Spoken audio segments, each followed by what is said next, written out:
Hello दोस्तों, आपका हमारे यूट्यूब चैनल हंगामा ऑफ साइंस में स्वागत है। तो जय हिंद दोस्तों, आज हम विज्ञान के 100 प्लस क्वेश्चन हल करने जा रहे हैं। चलिए, तो आज का हमारा टॉपिक विज्ञान के 100 प्रश्न है। तो आप हमारे साथ बने रहिएगा, हम आपके लिए 100 क्वेश्चन हल करवाने जा रहे हैं। यदि आप हमारे यूट्यूब चैनल पर पहली बार विजिट कर रहे हैं तो चैनल को सब्सक्राइब ज़रूर कर लें, जिससे आने वाली नोटिफिकेशन आप तक पहुँच जाए। चलिए, तो हमारा पहला प्रश्न शुरू होता है कि लालटेन में मिट्टी के तेल बत्ती किसके द्वारा चढ़ जाता है। जो लालटेन होता है उसमें मिट्टी का तेल किसके द्वारा चढ़ जाता है। तो चलिए दोस्तों, इसका राइट आंसर है केशकत्व के कारण। एक केशकत्व बल लगता है जिसके कारण मिट्टी का तेल बत्ती में ऊपर तक चढ़ जाता है। चलिए, अगला प्रश्न हमारा कि फलों को पकाने के लिए किस गैस का उपयोग किया जाता है। तो आपने देखा होगा मार्केट में सभी फल कच्चे आते हैं, इन कच्चे फलों को तुरंत पकाया जाता है। तो उस फलों को पकाने वाली कौन सी गैस होती है। चलिए दोस्तों, तो इसका राइट आंसर है एसिटिलीन। कौन सी गैस होती है दोस्तों, एसिटिलीन गैस होती है। चलिए, अगला प्रश्न हमारा क्वेश्चन नंबर 3, अनाज पकाते समय निम्नलिखित में से कौन सा एक परिवर्तन होता है। तो दोस्तों, इसका राइट आंसर है रेट्रोग्रेडेशन। क्या है दोस्तों, इसका राइट आंसर है रेट्रोग्रेडेशन। चलिए, अगला क्वेश्चन। तो हमारा अगला प्रश्न है सिरका व अचार में कौन सा अम्ल होता है।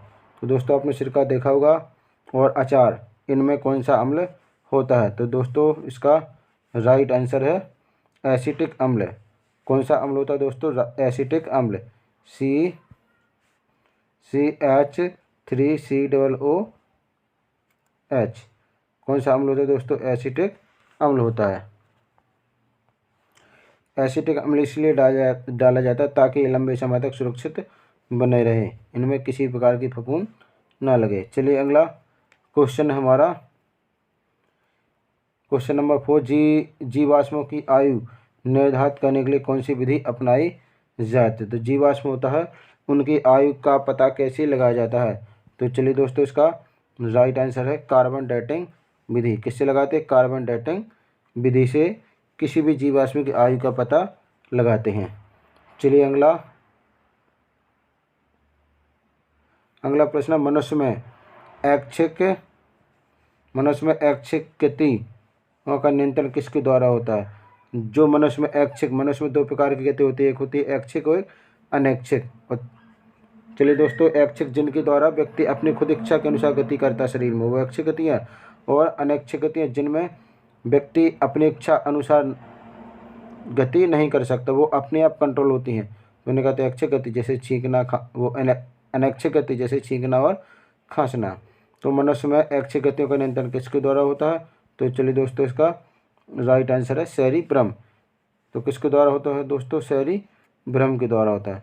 चलिए, अगला क्वेश्चन हमारा पराधुनिक विमानों की चाल क्या होती है। तो दोस्तों, जो पराधुनिक विमान होते हैं उनकी चाल क्या होती है। चलिए, इसका राइट आंसर हमारा ध्वनि की चाल से अधिक। क्या होती है दोस्तों, ध्वनि की चाल से अधिक। तो ध्वनि कितने प्रकार की होती है, यानी एक होती है हमारी पराश्रव्य ध्वनि, दूसरी होती है हमारी श्रव्य ध्वनि, और तीसरी होती है दोस्तों हमारी अपश्रव्य ध्वनि।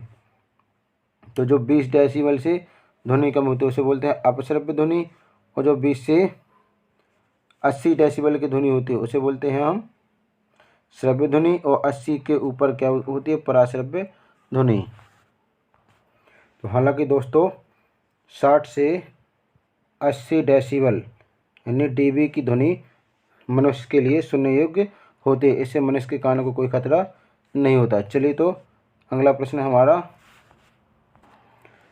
हमारा खाद्य सामग्री का पौधों में स्थानांतरण का मुख्य रूप कौन सा होता है। तो खाद्य पदार्थों का जो पौधों में स्थानांतरण होता है उसका मुख्य रूप बताना दोस्तों।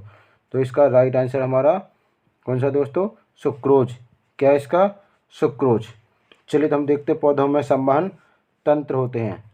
तो क्या होते हैं दोस्तों, संवहन तंत्र। संवहन तंत्र कितने होते हैं दोस्तों, एक होता है जाइलम और दूसरा होता है दोस्तों फ्लोएम। कौन कौन होता है, एक जाइलम और दूसरा होता है फ्लोएम। तो जाइलम का काम क्या होता है, जल को ग्रहण करना। क्या करता है जाइलम, जल को ग्रहण करता है। कहाँ तक ले जाता है दोस्तों, पत्ती तक ले जाता है। जल को ग्रहण कर कहाँ ले जाता है, पत्ती तक ले जाता है। और फ्लोएम क्या करता है, जो पत्ती ने क्या बनाया दोस्तों, पत्ती ने भोजन बनाया, भोजन को कहाँ ले जाएगा, संपूर्ण पौधे में। कहाँ ले जाएगा, संपूर्ण पौधे में ले जाएगा। इस तरह से जाइलम का काम होता है जल को एब्जॉर्ब का पौधे के विभिन्न भागों तक ले जाना, और पत्ती का काम होता है पत्ती ने जो भोजन बनाया फ्लोएम को देगा, फ्लोएम पौधे के विभिन्न भागों तक भेज देगा। चलिए अगला क्वेश्चन हल करते हैं। तो हमारा अगला प्रश्न है कि आज कार्बन डाइऑक्साइड CO2 के उत्सर्जन में सर्वाधिक योगदान करने वाला देश कौन सा है। तो आज के समय में ऐसा कौन सा देश है जो सबसे ज़्यादा CO2 यानी कार्बन डाइऑक्साइड का उत्सर्जन करता है। तो चलिए इसका राइट आंसर है हमारा क्या दोस्तों, संयुक्त राज्य अमेरिका, जिसे हम क्या कहते हैं, USA, यूनाइटेड स्टेट। चलिए तो क्या है दोस्तों, संयुक्त राज्य अमेरिका। अब क्या होता है दोस्तों, CO2 वायुमंडल में CO2 की मात्रा बढ़ने से सबसे ज़्यादा तापमान प्रभावित होता है, जिससे जो भूमध्य पहाड़ वाली जो बर्फ़ है वो पिघलेगी और धीरे धीरे जो समुद्र का जल स्तर क्या होगा दोस्तों, वो इंक्रीज करेगा यानी बढ़ जाएगा। इससे पृथ्वी जलमग्न भी हो सकती है। चलिए अगला क्वेश्चन है हमारा कि रक्त में लाल रंग किसके कारण होता है। तो दोस्तों हमें बताना है कि रक्त में लाल रंग किसके कारण होता है। तो रक्त आपने देखा होगा, रक्त के कितने भाग होते हैं, एक होता है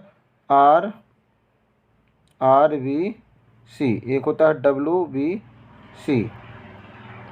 तो आपने देखो रक्त क्या होता है, हमेशा लाल होता है। लाल क्यों होता है, यही हमें बताना है। तो लाल में क्या होता है दोस्तों, इसमें होता है क्या होता है दोस्तों, इसमें हीमोग्लोबिन। चलिए तो पहले देखते हैं इसका आंसर क्या है। तो इसका राइट आंसर है हमारा हीमोग्लोबिन। क्या दोस्तों, इसका राइट आंसर है हीमोग्लोबिन। हीमोग्लोबिन के कारण हमारा रक्त लाल होता है। तो इसमें जो होता है हीमोग्लोबिन यानी हीमोग्लोबिन नाम की क्या होती है दोस्तों, प्रोटीन होते हैं जो रक्त में मिली होती है, जिसके कारण हमारा रक्त लाल होता है। यदि रक्त में आयरन की कमी हो जाए यानी लोहे की कमी हो जाए तो रक्त क्या हो जाता है, जिससे एनीमिया नाम की बीमारी हो जाती है। तो इसलिए हमें रक्त को स्वस्थ रखने के लिए हमें लोहा खाना चाहिए, आयरन की टेबलेट लेना चाहिए, जो आयरन हमें पालक से प्राप्त होता है। चलिए दोस्तों अगला प्रश्न क्या कहता है कि विद्युत प्रेस का आविष्कार किसने किया। तो दोस्तों हमें बताना है विद्युत प्रेस का आविष्कार किसने किया था। तो चलिए इसका राइट आंसर हमारा हेनरी सीले। किसने किया था दोस्तों, हेनरी सीले ने।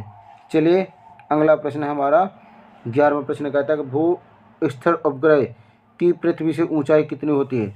तो यहाँ दोस्तों पृथ्वी है और इसके ऊपर लगे तो भू स्थिर उपग्रह, इसकी ऊंचाई कितनी होती है। तो दोस्तों इसकी ऊंचाई होती है, चलिए इसका राइट आंसर है 36,000 किलोमीटर। कितना दोस्तों, 36,000 किलोमीटर। चलिए अगला प्रश्न हमारा कि चिकित्सा शास्त्र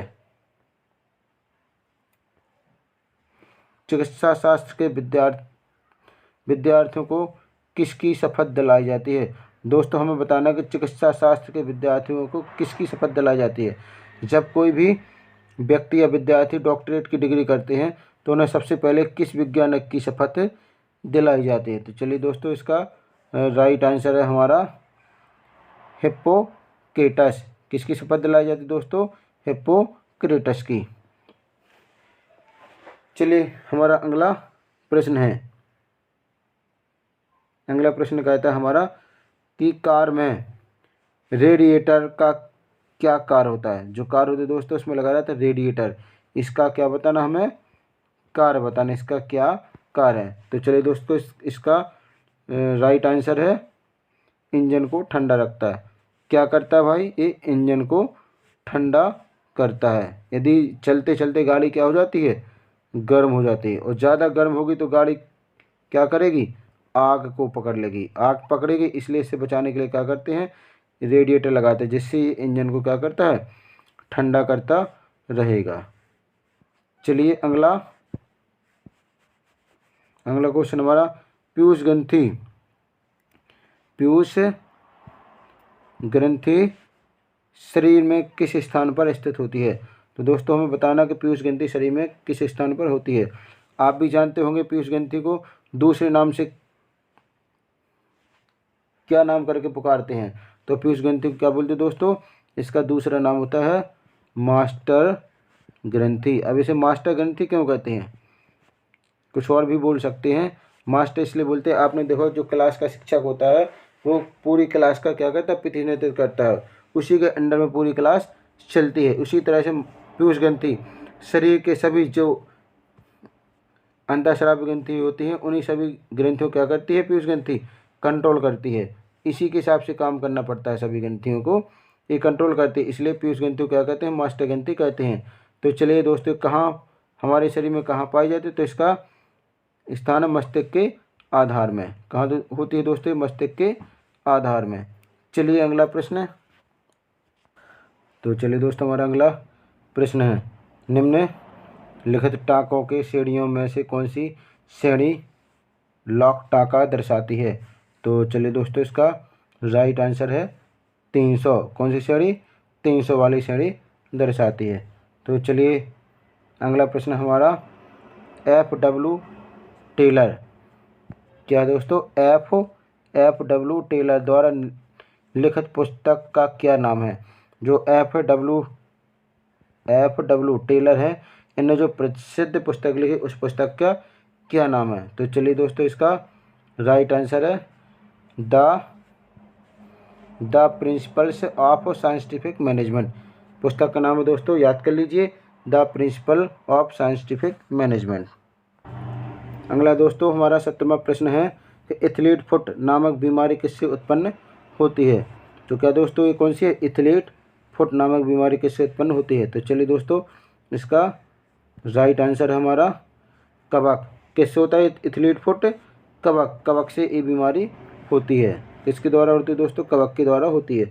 चलिए अगला प्रश्न हमारा 18वां प्रश्न का तक, इनमें से किसमें यूरिया की सबसे ज़्यादा मात्रा पाई जाती है। तो दोस्तों हमें बताना है कि इनमें से किसमें सबसे ज़्यादा यूरिया की मात्रा पाई जाती है। तो चलिए दोस्तों इसका राइट आंसर हमारा मूत्र में। किसमें होती है दोस्तों, मूत्र में। मूत्र बनता कहाँ है, तो दोस्तों मूत्र बनता हमारा किडनी में। कहाँ बनता है दोस्तों, किडनी में। किडनी में क्या होता है, जो बोमन शैम्पू होता है वहाँ पर रक्त को छाना जाता है, जिसमें से यूरिया को क्या करते हैं, अलग करते हैं। चलिए दोस्तों तो ये जो हानिकारक यूरिया था, जो हमारे शरीर में अमोनिया होते दोस्तों, उस अमोनिया को कम हानिकारक यूरिया में बदला जाता है। कौन बदलता है, ये होता है हमारे किसके, किडनी के द्वारा। चलिए अगला, आपने एक क्वेश्चन और देखा होगा कि हमारे शरीर में लीवर होता है दोस्तों। क्या होता है, लीवर। तो लीवर तो आप जानते हैं, लीवर का भी काम होता है कि अमोनिया को क्या बदलता है दोस्तों, कम हानिकारक यूरिया में बदलता है। चलिए हमारा अगला प्रश्न है कि शरीर में किस अंग की खराबी से मधुमेह नामक रोग हो जाता है। तो मधुमेह जानते हो दोस्तों, मधुमेह कहलाता है कि जैसे जो व्यक्ति रहता है उसका बहुत अधिक क्या बढ़ जाता है, पेट बढ़ जाता है, और इसके बाद में उसकी जो मसल्स रहती हैं वो भी खिंच जाती हैं दोस्तों। मधुमेह में क्या होता है, मोटापा की बीमारी हो जाती है, जिसे हम कहते हैं अपने गांव की भाषा में कि चर्बी बढ़ जाती है। चलिए दोस्तों इसका राइट आंसर है हमारा अग्नाशय। क्या दोस्तों, अग्नाशय। किसके कारण होता है ये, अग्नाशय के कारण। किस अंग की खराबी से, तो किस अंग की खराबी, तो वो अंग है हमारा अग्नाशय। चलिए अगला क्वेश्चन हमारा, अगला प्रश्न कहता है हमारा कि दिए गए बहुविकल्पीय प्रश्न में से निम्न के शरीर में पाई जाने वाली कौन सी ग्रंथि वाहिनी विहीन है। तो इनमें से बताना है दोस्तों कि कौन सी ग्रंथि हमारी क्या है, वाहिनी विहीन है। चलिए दोस्तों, तो इसका राइट आंसर हमारा अंतःस्रावी ग्रंथि। क्या नाम है इसका, अंतःस्रावी ग्रंथि। जो वाहिनी विहीन होती है, मतलब जो ए हार्मोन्स निकालते हैं, ये कहाँ मिला देती है, ब्लड में मिला देती है, और ब्लड के द्वारा जिस अंग तक जाना वहाँ तक ये पहुँच जाते हैं और वो अंग अपने हिसाब से काम करने लगता है। चलिए हमारा अगला प्रश्न है कि जंग लगना कौन सा परिवर्तन है। तो दोस्तों आपने देखा होगा अपने आसपास के परिवेश जो भी वस्तु होती है उनके ऊपर एक लाल भूरी परत चढ़ जाती है, जिसे हम क्या कहते हैं, जंग कहते हैं। तो जंग कौन सा परिवर्तन है, तो जंग क्या है दोस्तों। चलिए इसका हम राइट आंसर देखते हैं। जंग एक रासायनिक परिवर्तन है। क्या दोस्तों, एक रासायनिक परिवर्तन है। चलिए अगला, और किससे लगते दोस्तों, ये भी आपको पता होना चाहिए। ये लगते दोस्तों अम्ल एवं आर्द्रता से। आर्द्रता यानी नमी के कारण होता है दोस्तों। चलिए अगला प्रश्न है हमारा, तो चलिए दोस्तों हमारा अगला प्रश्न है, एक सतह पर चलती हुई गेंद किसका उदाहरण है। तो दोस्तों किसका उदाहरण होगा, ये होगा सरल रेखीय गति का। किसका, तो दोस्तों सरल रेखीय गति का। चलिए अगला प्रश्न है हमारा, कार्क निम्नलिखित में से किस पेड़ से प्राप्त होती है। तो दोस्तों हमें कार्क बताना, कार्क किससे प्राप्त होती है। तो चलिए इसका राइट आंसर है दोस्तों कोबेकर से। किससे प्राप्त होती है दोस्तों, कोबेकर से। चलिए अगला प्रश्न हमारा, भारतीय विज्ञान संस्थान कहाँ स्थित है। दोस्तों ये हमें पता होना चाहिए कि हमारा भारत विज्ञान संस्थान केंद्र कहाँ स्थित है। चलिए दोस्तों, तो इसका राइट आंसर है बेंगलोर। कहाँ दोस्तों, बेंगलोर में। चलिए अगला प्रश्न हमारा कि बहुत अधिक 25वां प्रश्न है कि बहुत अधिक ऊंचाई पर मनुष्य की लाल रुधिर कणिकाएं क्या होती है दोस्तों। तो चलिए इसका राइट आंसर हमारा की संख्या बढ़ जाती है। तो जब बहुत अधिक ऊंचाई पर चढ़ते हैं तो क्या होता है, लाल रुधिर कणिकाओं की संख्या बढ़ जाती है। चलिए अगला प्रश्न हमारा कि रात के समय आवासीय क्षेत्र में शोर का अनुपात स्तर क्या होता है। तो रात के समय में दोस्तों आप भी जानते हैं कि जब कोई व्यक्ति एक स्थान पर बैठे आवाज़ करता है तो उसकी आवाज़ बहुत दूर दूर तक पहुंच जाती है। तो इसका मतलब क्या होना चाहिए कि रात में आवाज़ क्या होती है, बहुत दूर दूर तक जाती है, यानी ध्वनि की चाल बढ़ जाती है। तो चलिए दोस्तों इसका राइट आंसर देखते क्या है। तो इसमें दोस्तों रात में होती है 45 dB। रात में कितनी, 45 dB की आवाज़ भी व्यक्ति सुन सकता है। चलिए अगला प्रश्न हमारा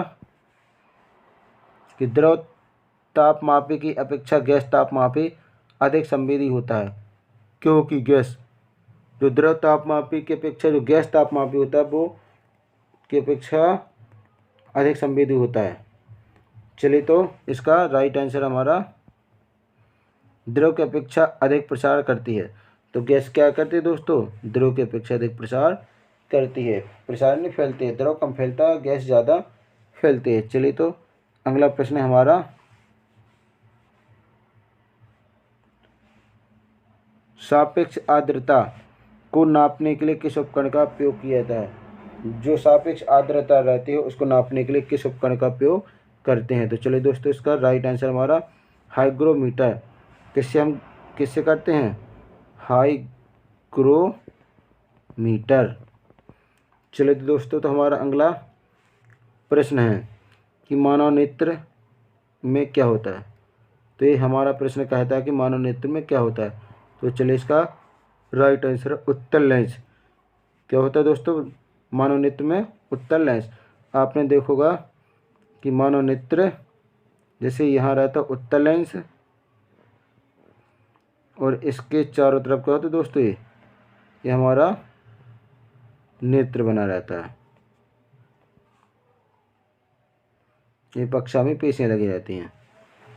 चलिए तो हमारा और ये नेत्र लेंस ऐसा होता है कि ये उत्तल का भी काम करता है और दोस्तों ये अवतल का भी काम करता है, फ्लेक्सिबल होता है। जैसी स्थिति हो गई, जैसी वस्तु, जब पास की देखना है तो पास की दिखाएगा वस्तु, दूर की देखना है तो दूर की वस्तु दिखाएगा। इस तरह का लेंस दोस्तों दुनिया की किसी भी लैब में नहीं बनाया जा सकता है कि जो दोनों तरह का व्यवहार करे। चलिए अगला प्रश्न हमारा अगला प्रश्न है कि रक्त में लाल रंग में से किसके कारण होता है।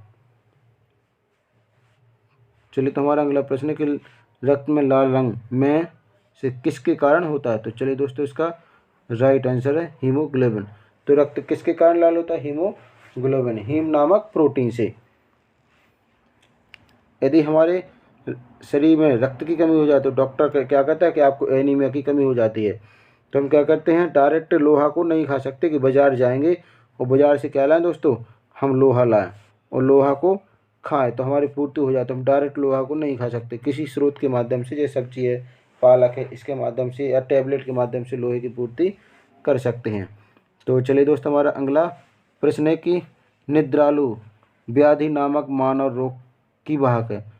तो निद्रालु जो व्याधि होती है, नींद ज़्यादा ना, उसका मानव रोग का वाहक कौन है? चलिए तो इसका राइट आंसर हमारा शीशी मक्खी। कौन करते दोस्तों? शीशी मक्खी, सी मक्खी। चलिए तो हमारा अगला प्रश्न है, अगला प्रश्न कहता है हमारा कि शरीर में हीमोग्लोबिन का कार्य क्या है। जो शरीर में होता है दोस्तों हीमोग्लोबिन का कार्य बताना है। तो चलिए इसका राइट आंसर हमारा ऑक्सीजन का परिवहन करना है। क्या करते हैं दोस्तों? ऑक्सीजन का परिवहन करना। तो जब हम सांस लेते हैं, जब हम क्या करते हैं, सांस लेते हैं, तो सांस के द्वारा फेफड़े में, चलिए तो इसको हम साइड से समझाते हैं। तो जब हम क्या दोस्तों सांस लेते हैं, नहीं हवा लेते हैं सांस, तो सांस के द्वारा जो वायु जाते हैं वो हमारे फेफड़ों में जाते हैं और फेफड़ों से क्या करते हैं, फेफड़े केवल O2 को ग्रहण कर लेते हैं। किसको दोस्तों? O2 को ग्रहण कर लेते हैं। अब O2 जैसे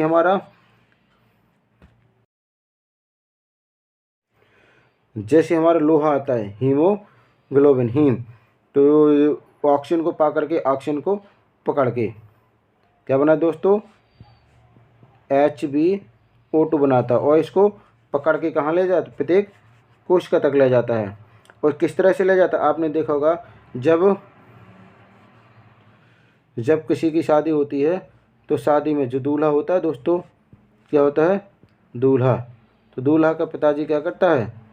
सबको बारात के लिए पकड़ पकड़ के ले जाता है, लुबा के, यानी मना के ले जाता है। लेकिन जब वहाँ बारात जाते जैसे टीका होता है तो उसके बाद क्या होता है दोस्तों, कोई किसी से नहीं कहता है कि तुम्हें वापस कैसे जाना है, तुम्हें वापस कैसे जाना है, कैसे जाना है दोस्तों वापस। तो सभी अपनी अपनी मर्जी से चले जाते हैं। ऐसे ऑक्सीजन को लवा, यानी ऑक्सीजन को प्रत्येक कोशिका तक ले जाने के लिए कौन आता है? हीमोग्लोबिन, यानी Fe, आयरन आता है हीमोग्लोबिन। और जब कोशिका तक ऑक्सीजन पहुंच जाती है वो क्या में बदल जाती है? श्वसन क्रिया के कारण CO2 में बदल जाती है। अब CO2 को बाहर ले जाने वाला कोई भी नहीं होता है, तो प्लाज्मा में या रक्त में घुल करके वो बाहर निकल आते हैं। उसी तरह से हमारे किसकी कार्बन डाइऑक्साइड की वैल्यू होती है को उसको वापस लाने के लिए कोई विशेष ऑर्गन्स नहीं होते हैं। चलिए तो हमारा अगला प्रश्न है, तो चलिए दोस्तों हमारा अगला प्रश्न क्या कहता है, नींबू और नारंगी में कौन सा अम्ल होता है। दोस्तों हमें किसमें बताना, नींबू में और नारंगी में कौन सा अम्ल होता है। तो चलिए इसका राइट आंसर हमारा साइट्रिक अम्ल। कौन सा तो दोस्तों साइट्रिक अम्ल है, जैसे हम दूसरा नाम कह सकते हैं सिट्रस अम्ल होता है, नींबू होता है, और संतरा, नारंगी यानी संतरे में होता है। और टमाटर में क्या होता है दोस्तों,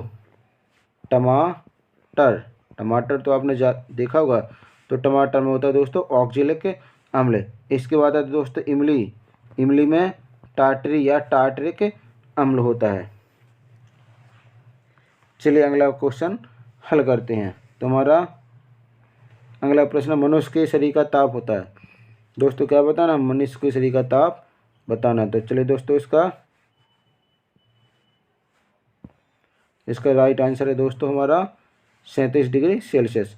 कितना दोस्तों, यदि हम सी में पूछते हैं तो कितना, 37 डिग्री सेल्सियस होता है। अगर हम इसको फ़ारेनहाइट में पूछें तो दोस्तों होता है हमारा 98.6 फ़ारेनहाइट। यदि इसी को हम किस में पूछें दोस्तों, केल्विन में पूछें, किसमें, केल्विन में, तो हम क्या करेंगे, 273 में हम 37 को जोड़ देंगे तो 7 3 10 का 0 हो जाएगा और 7 3 10 11 की 1 हासिल आए 1 और 3 हो जाएगा। इस तरह से कितना हो जाएगा दोस्तों, 310 केल्विन। तो एक स्वस्थ व्यक्ति का तापमान कितना होता है, डिग्री सेल्सियस, किसमें दोस्तों, डिग्री सेल्सियस में 37 होता है, फ़ारेनहाइट 98.6 होता है और केल्विन में 273 + 37 यानी 310 केल्विन होता है। तो चलिए हम अगला क्वेश्चन हल करते हैं। तो चलिए हमारा अगला प्रश्न क्या कहता है कि श्वेत प्रकाश को भिन्न भिन्न रंगों में व्यक्त करने के लिए किसका उपयोग किया जाता है। तो हमें श्वेत प्रकाश कौन सा, जो हमें किससे मिलता है, सूर्य से मिलता है। तो सूर्य से आने वाले प्रकाश को, श्वेत प्रकाश को भिन्न भिन्न रंगों में व्यक्त करने के लिए हमें क्या करना पड़ता है। तो चलिए दोस्तों इसका राइट आंसर प्रिज्म, क्या करना पड़ता है, प्रिज्म से गुजारना पड़ता है। तो चलिए इसका हम आपको दिखाते हैं। तो दोस्तों क्या बना है, ए बना है प्रिज्म। जब इससे कोई प्रकाश की श्वेत किरण प्रवेश करती है तो क्या होता है दोस्तों, यहाँ से ये 7 रंगों में विभक्त हो जाती है। इस तरह से दोस्तों कितने रंग बनाएंगे, 7 रंगों में विभक्त हो जाती है।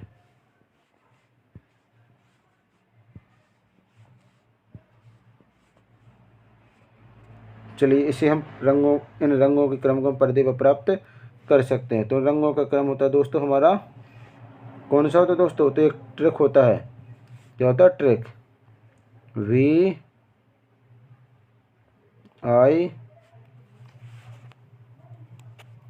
चलिए दोस्तों इसको हम कहाँ से स्टार्ट करेंगे, V से स्टार्ट करेंगे, VIV, GYOR, क्या होता है दोस्तों, इसे हम कहते हैं विबग्योर, VIVGYOR। इसका मतलब दोस्तों V for violet, I for indigo, V for blue, G for green, Y for yellow, R for, मुझे दोस्तों O लिखा है तो O for orange, R for red होता है। तो सबसे ज़्यादा तरंगदैर्घ्य होती है दोस्तों किस रंग की, सबसे ज़्यादा तरंगदैर्घ्य होती है लाल रंग की और सबसे कम तरंगदैर्घ्य होती है बैगनी रंग की होती है। और जो विकिरण क्षमता होती है तो सबसे ज़्यादा विकिरण क्षमता होती है हमारी किसकी, बैगनी रंग की होती है और लाल रंग की विकिरण क्षमता कम होती है। यही कारण है कि जिसकी विकिरण क्षमता कम और तरंगदैर्घ्य ज़्यादा होती है तो उसी का हम क्या में उपयोग करते हैं दोस्तों, तो लाल रंग का हम उपयोग करते हैं सिग्नल में। जितने भी सिग्नल बनाए जाते हैं वो किस रंग के बनाए जाते हैं, लाल रंग के बनाए जाते हैं। और सुबह शाम भी हमें सूर्य लाल दिखाई देता है क्योंकि सूर्य की वो लाल रंग की तरंगदैर्घ्य सबसे ज़्यादा होती है। तो लाल रंग हम तक आते आते फैलता नहीं है। चलिए दोस्तों तो अगला क्वेश्चन हल करते हैं। चलिए दोस्तों तो इसका हिंदी ट्रिक होता है, तो हिंदी में हम क्या याद करते हैं, बे जा नी हा पी ना ला, कौन सा, बेजानीहा पीनला, बा से बैगनी, जा से जामनी, ना से नीला, हा से हरा, पी से पीला, ना से नारंगी, ला से लाल। इस तरह से रंगों का क्रम बन जाता है। हमारा अगला प्रश्न 36वां प्रश्न क्या कहता है कि जब नींबू के रस को खाने के सोडे में डाला जाता है तो तब उसमें तेज उत्फलन होता है क्योंकि उससे उत्पन्न गैस कौन सी होती है। तो चलिए दोस्तों इसका राइट आंसर कार्बन डाइऑक्साइड। कौन सी गैस निकलती है दोस्तों, कार्बन डाइऑक्साइड, CO2। चलिए हमारा अगला प्रश्न है कि हीरे की चमक का क्या कारण है। दोस्तों तो हम बताना हीरे की चमक का क्या कारण है। तो चलिए दोस्तों इसका राइट आंसर हमारा प्रकाश का आंतरिक परावर्तन। क्या है दोस्तों, इसका प्रकाश का आंतरिक परावर्तन है। यानी हीरे पे कई फलक होती है तो जब सूर्य के प्रकाश की किरणें उस पर पड़ती है तो क्या होता है, चमकने लगता है। तो बताइए दोस्तों हीरा सबसे ज़्यादा कहाँ पाया जाता है।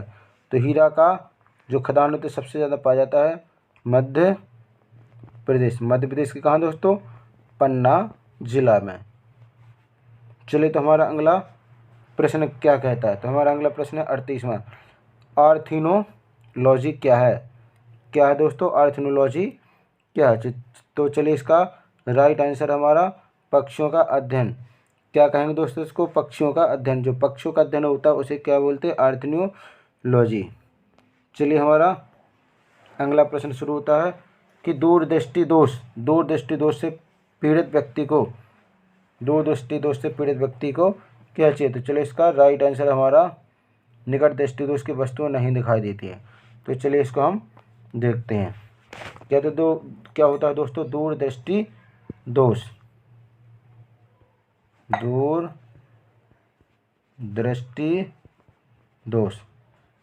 इसमें स्पष्ट लिखा है दोस्तों, आप भी पढ़ सकते। दूर दृष्टि मतलब क्या होना चाहिए कि दूर का दिखना कैसा? साफ। दूर का साफ दिखता है लेकिन पास का धुंधला दिखाई देता है या कम दिखाई देता है, तो उससे कहते हैं दूरदृष्टि दोष। तो इसमें दोस्तों एक चीज़ और निवारण भी आता है। दूरदृष्टि दोष में किसका निवारण कहते हैं? तो आप देख ले तो दूर का कितना होता है? दूर में दोस्तों कितने शब्द अक्षर हैं? 1 और 2 अक्षर। तो इसका उत्तर हमें 3 अक्षर में लगाना है। तो दूर का 3 अक्षर में कितना क्या होगा उत्तर? उत्तल लेंस।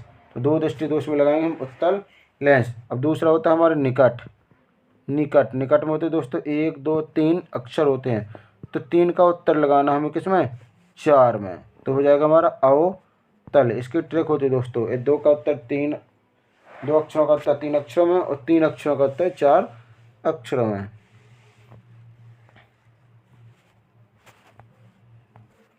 चलिए तो अगला प्रश्न हमारा, वायुमंडल में सामान्यतः CO2 पाया जाता है। तो वायुमंडल में बताना कि CO2 कितना पाया जाता है। तो चलिए इसका राइट आंसर हमारा 0.03%। दोस्तों तो ऑक्सीजन कितने परसेंट पाया जाता है? तो ऑक्सीजन पाया जाता है हमारा 21% और नाइट्रोजन पाया जाता है 78% यानी 78%। चलिए हमारा अगला प्रश्न है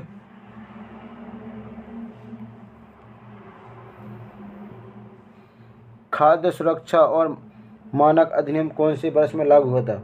जो खाद्य सुरक्षा मानक अधिनियम ये कब लागू हुआ था? मानक अधिनियम। चलिए तो इसका राइट आंसर हमारा 2006। कब लागू किया था दोस्तों? 2006 में। चलिए अगला प्रश्न हल करते हैं। तो हमारा अगला प्रश्न है, शरीर का तापमान कहाँ नियंत्रित होता है? तो दोस्तों हमें बताना कि शरीर का तापमान कहाँ नियंत्रित होता है। तो चलिए इसका राइट आंसर हमारा हाइपोथैलेमस। कहाँ नियंत्रित होता है? हाइपोथैलेमस में। तापमान को नियंत्रित करने वाला हाइपोथैलेमस। चलिए अगला क्वेश्चन है, दांत की बीमारी निम्नलिखित किसके द्वारा होती है? तो क्या बताना है दोस्तों?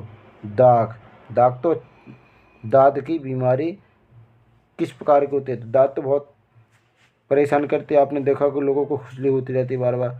चलिए तो इसका राइट आंसर हमारा फंगस यानी कवक।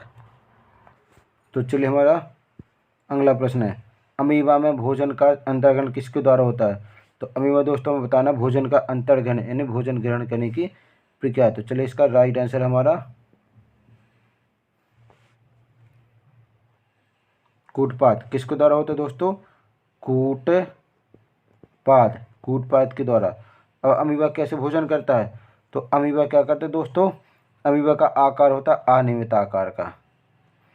तो जब कहीं एक खिसक के चलता है तो इसके मान चलिए यहाँ भोजन पड़ा है, तो क्या करेगा दोस्तों? इसको धीरे धीरे खिसक के ये भोजन को पार कर जाएगा, इस तरह से अपने भीतर ले लेगा। क्या करेगा दोस्तों? अपने भीतर को भोजन को ले लेगा और इस तरह से भोजन को पचाएगा। पचाने के बाद इसका एक्सक्रीशन भी कर देगा। तो इसे कहते हैं दोस्तों कूटपाद। चलिए अगला प्रश्न हमारा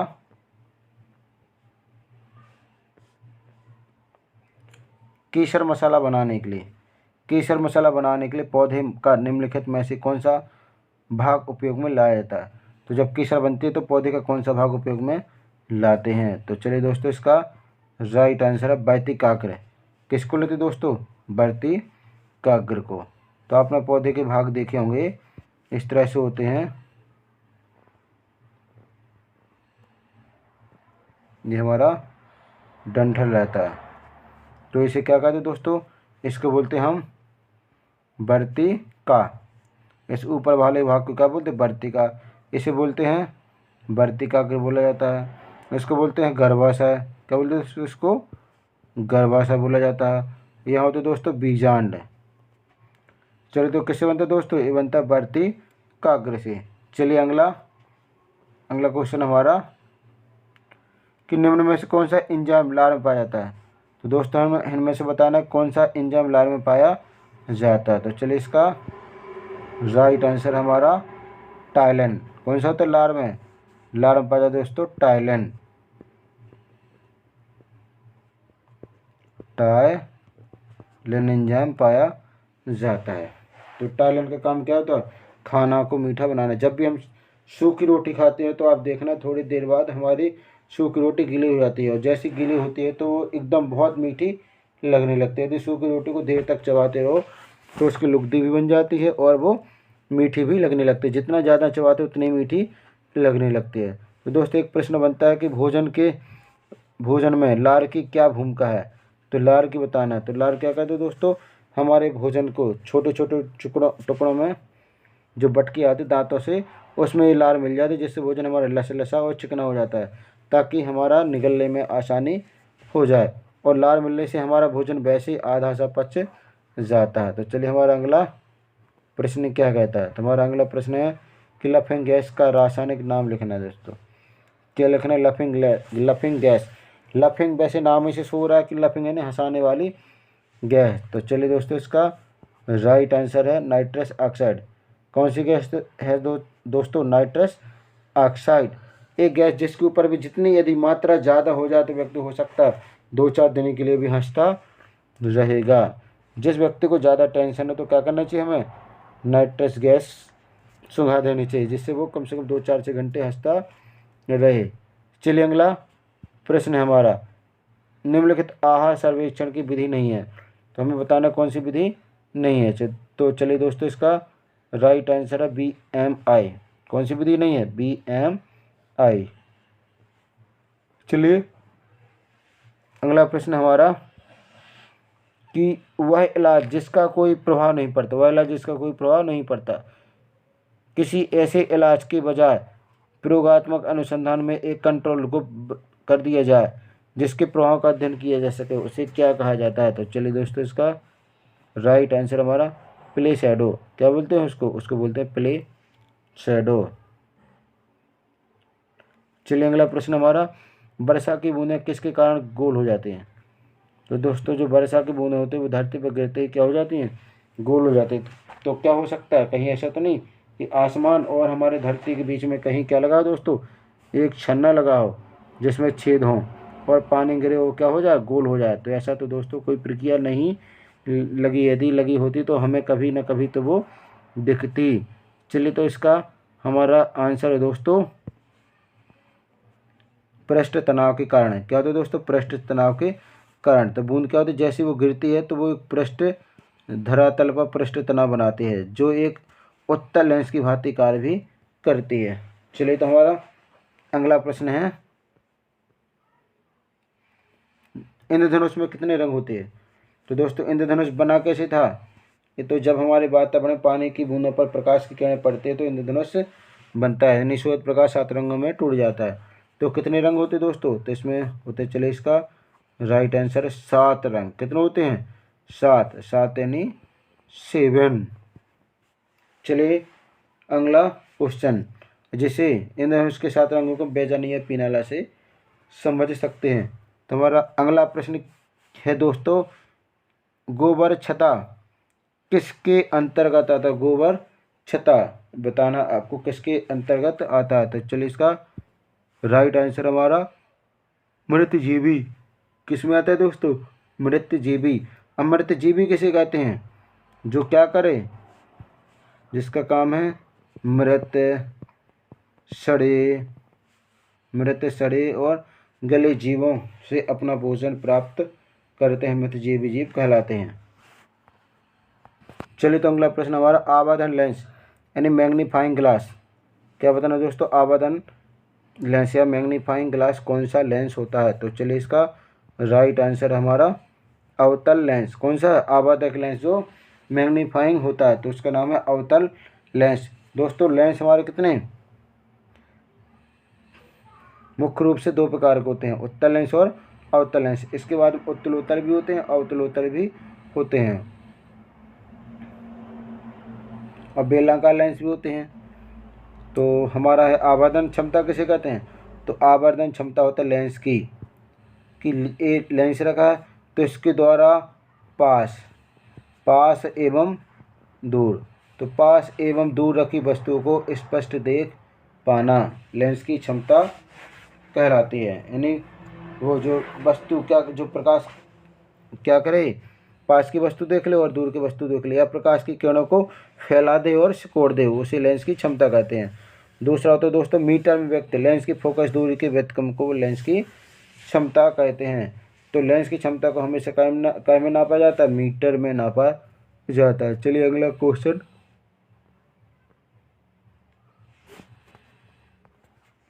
तो अगला प्रश्न दोस्तों हमारा कि कौन सा जीव अपनी त्वचा से श्वसन करता है? दोस्तों कौन सी जो अपनी त्वचा से श्वसन करता है? तो चलिए दोस्तों इसका राइट आंसर है केंचुआ। तो कौन होता है दोस्तों? केंचुआ।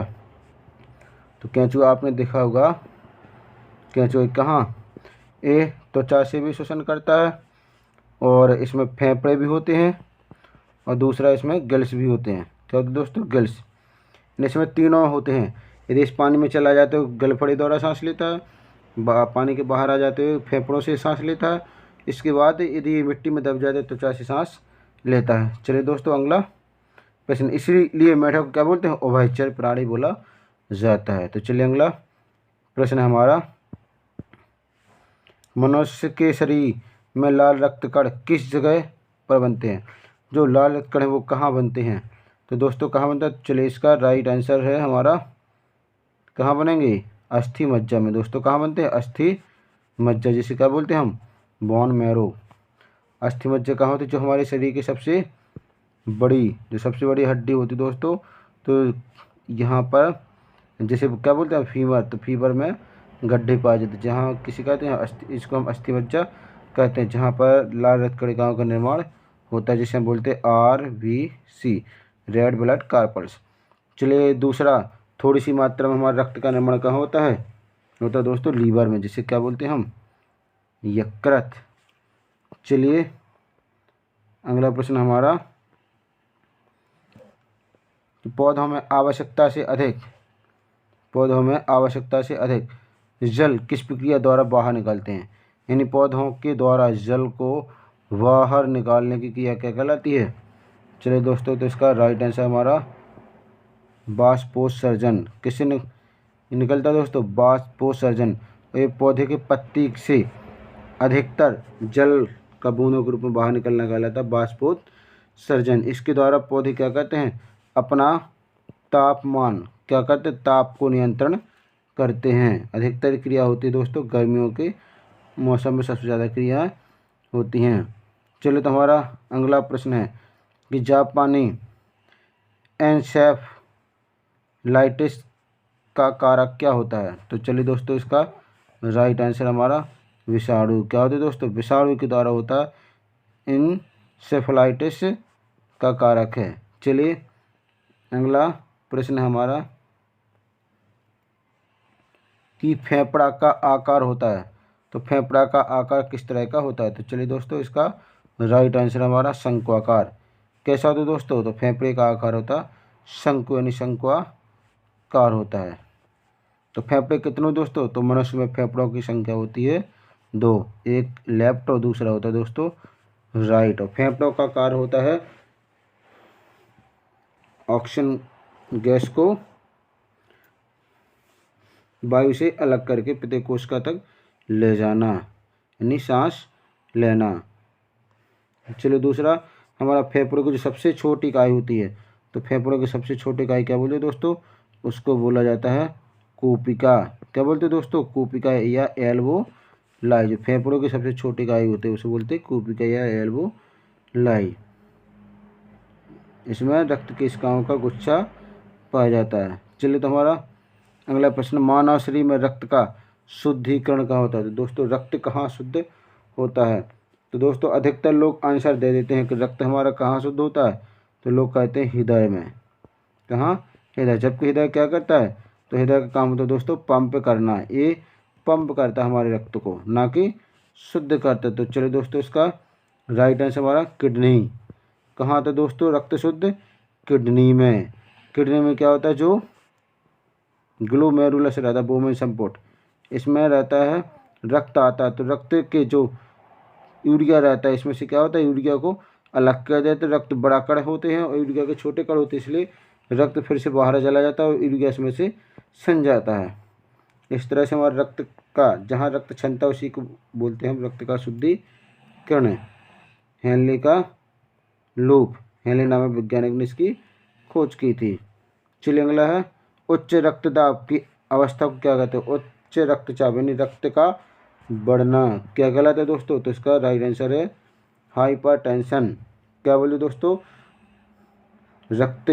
उच्च रक्तचाप की अवस्था को बोलते हैं हाइपरटेंशन। चलिए अगला, तो सामान्य ब्लड प्रेशर की स्पीड क्या बोलते हैं, उसको बोलते हैं हम, जो दर होती है उस कितनी होती है दोस्तों, वो होती है हमारी 120 से 80। यानी 120 क्या होता है सिस्टोलिक और 80 होता है डाई सिस्टोलिक। चलिए हमारा अगला प्रश्न है, 22वां प्रश्न कहता है, मनुष्य की खोपड़ी में कितनी अस्थियाँ होती हैं। तो मनुष्य की खोपड़ी में बताना। वैसे तो आप जानते हैं कि मनुष्य के शरीर में कितनी हड्डियाँ होती है, तो 206 होती दोस्तों। तो जब बच्चा रहता है, तो मनुष्य का बच्चा, तो उसमें होती दोस्तों 233 और 233 से जैसे ही इंसान बड़ा बनता है तो कितनी हो जाती है 206, कुछ हड्डियाँ जुड़ जाती हैं। चलिए तो हमारा इसका राइट आंसर है दोस्तों कितनी 08, यानी 8 हड्डियाँ होती हैं मनुष्य की खोपड़ी में। चलिए दोस्तों हमारा अगला प्रश्न है कि श्वसन की अभिक्रिया में खाद्य पदार्थों का, श्वसन की अभिक्रिया में खाद्य पदार्थों की परिणति क्या होती है। तो चलिए इसका राइट आंसर हमारा विघटन। क्या होता है दोस्तों, विघटन। यानी श्वसन की क्रिया में क्या होता है, खाद्य पदार्थों को, जटिल कार्बनिक पदार्थों को सरल कार्बनिक पदार्थों में तोड़ा जाता है।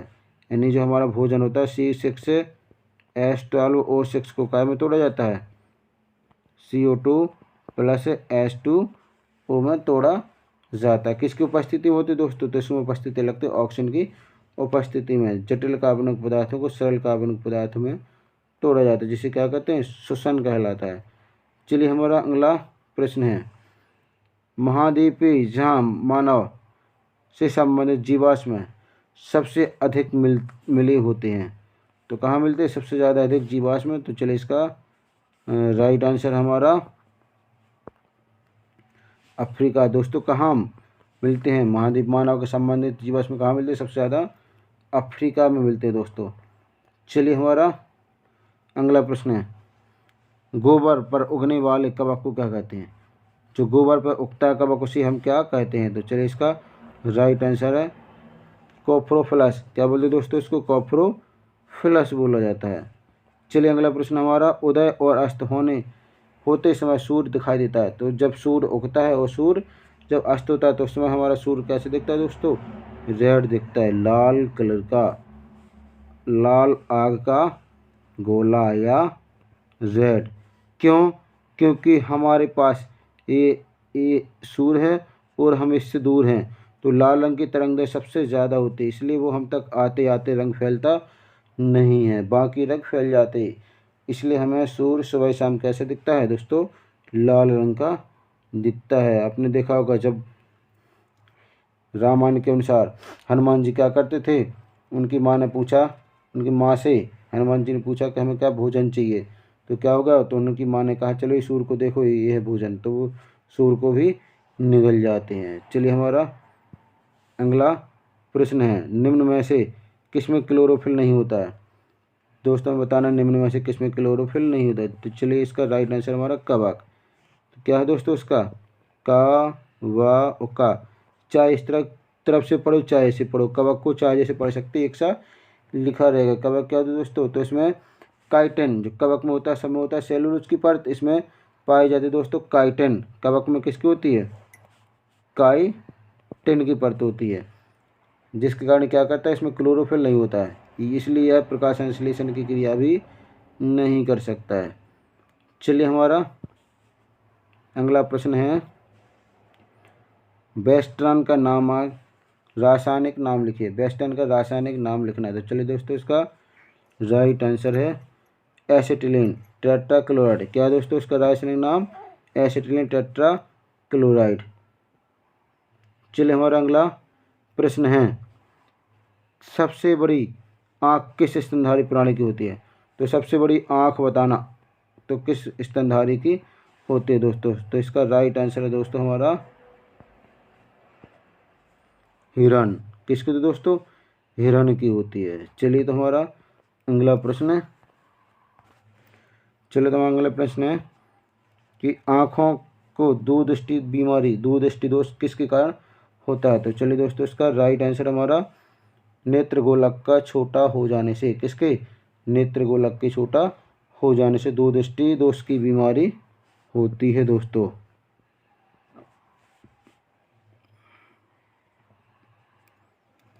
चलिए तो इसका हम थोड़ा यहाँ से समझ सकते हैं कि मान के चलो ये क्या दोस्तों, ये हमारा नेत्र है, ये नेत्र बना, तो ये दोस्तों इसके भीतर नेत्र लेंस है। तो जब प्रकाश की किरणें आएंगी तो इसका प्रतिबिंब कहाँ बनेगा दोस्तों, ये रेटिना है, इसे क्या कहेंगे हम, रेटिना। तो दोस्तों ये प्रकाश की किरणें हमारी कहाँ मिलती, बाहर मिलती हैं। कहाँ मिलेंगी, बाहर। तो जब प्रकाश की किरणें कहाँ, नेत्र यानी रेटिना को बाहर पार कर जाती हैं, यहाँ मिलते हैं। तो दोस्तों इससे होता है कि या तो हमारा नेत्र लेंस का जो गोलक रहता है वो क्या होगा, छोटा हो गया, यानी नेत्र लेंस की त्रिज्या, त्रिज्या बोल सकते हैं, त्रिज्या कैसे हो गई दोस्तों, छोटी हो गई। या फिर हम कह सकते हैं नेत्र की फोकस दूरी बढ़ गई, इसलिए दूरदृष्टि दोष होता है। तो इसे निवारण के लिए क्या करते दोस्तों, हम यहाँ पे क्या लगाएंगे हम, तो यहाँ पे हम लगा देंगे दोस्तों उत्तल लेंस लगा देंगे दोस्तों। क्या करेंगे, उत्तल लेंस लगाएंगे, तो क्या करेगा, प्रकाश की किरणों को सिकोड़ देगा, जिससे इसका प्रतिबिंब कहाँ बनेगा, रेटिना पर बनेगा। इससे उसको पास की और दूर की वस्तु स्पष्ट दिखाई देगी। चलिए अगला क्वेश्चन देखते हैं। तो हमारा अगला प्रश्न है, मानव शरीर में लाल कणिकाओं का जीवन कितने दिनों का होता है। तो हमें क्या बताना है दोस्तों, RBC का जीवन काल बताना है। तो चलिए दोस्तों इसका राइट आंसर है 120 दिन। कितना होता है दोस्तों, 120 दिन के बाद रक्त मर जाता है, पुनः बनता है। तो बनता कहाँ है, अस्थि मज्जा में, बोन मैरो। चलिए हमारा अगला प्रश्न है, मानव शरीर में खून के शुद्धिकरण की प्रक्रिया को क्या कहते हैं। तो चलिए इसका राइट आंसर हमारा डायलिसिस। क्या होता है दोस्तों, इसके क्या बोलते हैं हम, डायलिसिस। एक कृत्रिम वृद्धि है दोस्तों, ये क्या है, कृत्रिम वृद्धि है। इसके द्वारा रक्त को, जो धमनी रहते हैं उसके रक्त को, धमनी शिरा के रक्त को बाहर निकाला जाता है। फिर मशीन में अपोहन बोलते हैं, उसमें यूरिया को रक्त से अलग किया जाता है, तो उसे कहते हैं रक्त का शुद्धिकरण कहलाता है। वैसे हमारे शरीर में होता है, किडनी में होता है रक्त का शुद्धिकरण, लेकिन जब किसी की किडनी दोनों डैमेज हो जाती है तो उसमें उसे हीमोडायलिसिस यानी वेंटिलेटर पर लेटा करके उसका कृत्रिम अपोहन किया जाता है। चलिए हमारा अगला प्रश्न है, मानव नेत्र में जो बिंदु प्रकाश के लिए विस्तृत सुग्राही नहीं रहता उसे क्या कहते हैं। बिंदु प्रकाश के लिए सुग्राही नहीं होता उसे क्या कहते हैं दोस्तों। चलिए तो इसका राइट आंसर हमारा, उसे बोलते हैं अंध बिंदु। क्या बोलते हैं दोस्तों, अंध बिंदु या ब्लाइंड स्पॉट, जहाँ प्रकाश की किरणें नहीं पहुँच पाती हैं। चलिए हमारा अगला प्रश्न है, इसे बोलेंगे हम अंध बिंदु। अगला प्रश्न है, सभी कवक सदैव क्या होते हैं। तो चलिए दोस्तों इसका राइट आंसर हमारा विविध पोषी। कवक कैसे होते हैं दोस्तों? विविध पोषी। कुछ मृतजीवी, कुछ परपोषी होते हैं। चलिए हमारा अगला प्रश्न क्या कहता है? तो हमारा अगला प्रश्न है रिंगो किसके नाम से जाना जाता है? रिंग रोग किसके नाम से जाना जाता है? तो चलिए दोस्तों इसका राइट आंसर हमारा शैवाल रोग। किसको बोलते हैं हम? शैवाल रोग को बोलते हैं रिंग रोग। चलिए हमारा अगला प्रश्न निकल के आया है कि जीवाश्मों की आयु निर्धारित करने के लिए कौन सी विधि अपनाई जाती है?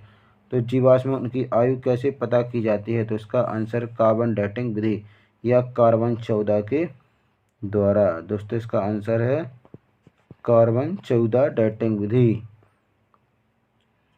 चलिए अगला प्रश्न हमारा पानी से भरी डाट लगी बोतल जमने पर टूट जाएगी क्योंकि। चलिए दोस्तों तो इसका राइट आंसर हमारा जमने पर जल का स्तर आयतन बढ़ जाता है। तो जो जल रहता है दोस्तों H2O रहता है, H2O। तो जैसे ही जमता है तो दोस्तों इसका आकार हल्का सा बढ़ जाता है। तो जब कांच की बोतल को जमाएंगे तो क्या होगा? वो टूट जाएगी। इसलिए उसे हमेशा थोड़ा सा खाली रखा जाता है कि जल का आयतन बढ़ जाए तो बोतल नहीं टूटे। यानी डाइट का मतलब क्या तो दोस्तों फुल बंद वो भरी हो।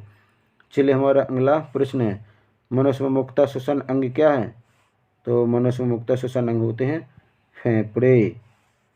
क्या बोलते हैं दोस्तों? फेफड़े को बोलते हैं लंग्स। लंग्स यानी फेफड़े। लेफ्ट और राइट दो होते हैं जो क्या करते हैं? श्वसन का काम करते। श्वसन अंग है, ऑक्सीजन को ग्रहण करते हैं वायु से।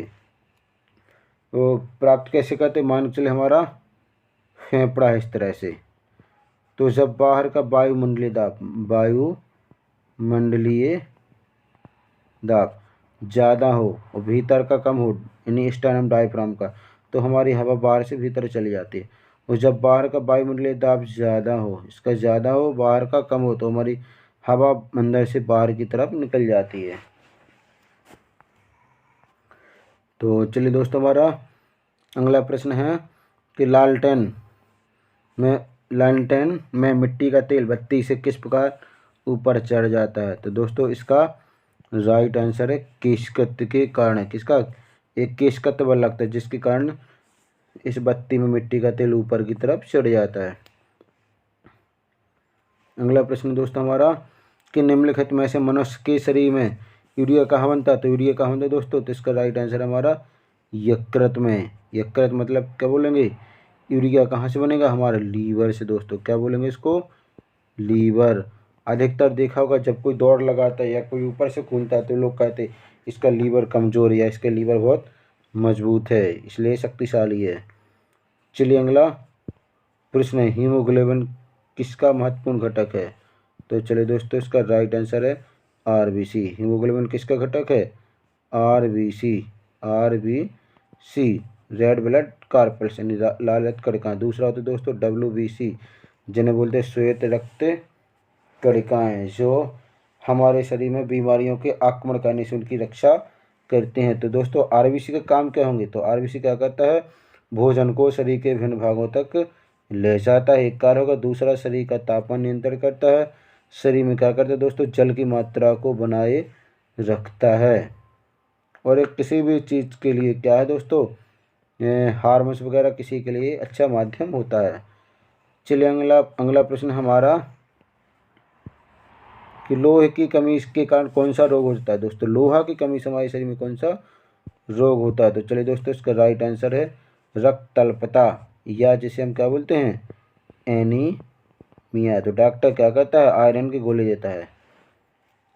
चलिए अगला प्रश्न है मूत्र में प्रोटीन आना निम्नलिखित में से किस बीमारी का मुख्य लक्षण है? तो चलिए इसका राइट आंसर है वृक्क रोग। क्या है दोस्तों? जो मूत्र में क्या होता है? प्रोटीन आता है, वो किसकी? यानी किडनी। वृक्क यानी किडनी। जब किडनी हमारी डैमेज होने लगती है तब उस समय ये रोग हो जाता है क्योंकि उस समय ग्लूकोज चल नहीं पाता है। चलिए हमारा अगला प्रश्न है प्रतिरोधकता का मात्रक क्या है? तो चलिए इसका राइट आंसर है ओम मीटर। प्रतिरोध का मात्रक क्या होता है दोस्तों? ओम मीटर। तो प्रतिरोध क्या है? तो जो धारा बह रही है इस धारा के मान में जो रुकावट पैदा करे, बाधा उत्पन्न करे, उस कार्य को कहते हैं दोस्तों प्रतिरोध कहते हैं। चलिए हमारा अगला प्रश्न, फलों का अध्ययन क्या कहलाता है दोस्तों? क्या बताना, फलों का अध्ययन। तो चलिए इसका राइट आंसर हमारा पोमोलॉजी। क्या बोलते हैं दोस्तों इसको? पोमोलॉजी बोलते हैं। चलिए हमारा अगला प्रश्न है, किसी पेन या हॉल कैमरा से हमें सामान्यतः क्या मिलता है? तो चलिए दोस्तों इसका राइट आंसर है हमारा उल्टी छाप, यानी कैमरा से अधिकतर क्या बनता है? हमारा उल्टा चित्र बनता है। चलिए दोस्तों हमारा अगला प्रश्न है, क्या कहता है कि एग्रेस्टोलॉजी में किसका अध्ययन किया जाता है? तो चलिए दोस्तों इसका राइट आंसर है घासों का। एग्रेस्टोलॉजी में किसका? घास का अध्ययन करते हैं, यानी ग्रास का। चलिए अगला प्रश्न हमारा कि वायुयान खड़ी लूप में हवाई जहाज का करतब दिखा सकता है, कैसे दोस्तों? तो इसका राइट आंसर हमारा अभिकेंद्र बल के कारण। क्या होता है दोस्तों? अभिकेंद्र, यानी केंद्र की तरफ बल। चलिए तो हमारा अगला प्रश्न है, पौधों को नाम देने वाले विज्ञान को क्या कहते हैं? तो दोस्तों इसका नाम होता है वर्गीकरण, वर्गीकी विज्ञान। तो वर्ग की खोज किसने की थी दोस्तों? तो वैज्ञानिक का नाम था कैरोलस लीनियस। क्या बोलते हैं दोस्तों? कैरोलस लीनियस ने वर्गीकरण विज्ञान की खोज की थी। इसके बाद में डब्ल्यू एच रीटर ने भी 5 जगत वर्गीकरण बनाया था। चलिए दोस्तों हमारा अगला प्रश्न है कि रॉकेट की गति पर कौन सा संरक्षण सिद्धांत लागू होता है? तो दोस्तों इसका राइट आंसर निकल के आ रहा है हमारा संवेग संरक्षण। क्या होता है दोस्तों? संवेग संरक्षण का सिद्धांत लागू होता है। चलिए अगला प्रश्न हमारा, विद्युत धारा उत्पन्न करने की युक्ति की क्या कहते हैं दोस्तों? मैं बताना विद्युत धारा उत्पन्न करने की युक्ति की क्या कहते हैं दोस्तों? तो इसका राइट आंसर है दोस्तों हमारा जनित्र। क्या बोलते हैं हम? जनरेटर, या इसको बोलते हैं हम डायनेमो। तो ये क्या करता है? हमारा विद्युत धारा को उत्पन्न करता है। दूसरा दोस्तों एक होता है हमारा विद्युत मोटर। इसका काम होता है, यह विद्युत को क्या करता है? विद्युत को यांत्रिक ऊर्जा में बदलता है। चलिए हमारा अगला प्रश्न है, निम्न में से किसके द्वारा दूध खट्टा होता है? तो चलिए इसका राइट आंसर हमारा बैक्टीरिया। तो कौन सा बैक्टीरिया होता है दोस्तों? वो होता है